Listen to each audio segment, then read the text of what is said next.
Hello everyone, welcome back to our YouTube channel Login 8. Today in this video, I'm going to show you how to unblock someone on LinkedIn. When you block someone, your profile will be hidden and you won't be able to send or receive messages through them. To unblock someone on LinkedIn, you need to first open your LinkedIn application on your mobile phone. Now make sure that you're logged into your LinkedIn account. Now tap on your profile present on the top left corner. After this, tap on Settings present on the bottom.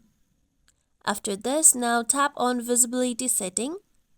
Now here scroll down, then you will find Blocking option. Tap on Blocking. Now here you'll be able to find the accounts that you have blocked. Now you can select the account that you want to unblock, then tap on Unblock option present on the side. You cannot block the person that you have unblocked for 48 hours.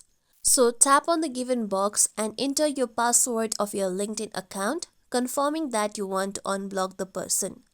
After this, tap on Unblock button. With this, now the person will be unblocked. Here you can see that the person has been removed from my blocked list. This is how we can unblock someone on LinkedIn. This is it for tutorial everyone. Hope this tutorial was helpful to you all. If you like today's tutorial, make sure you like, share, subscribe to our YouTube channel for more tutorials like this. Thank you for watching.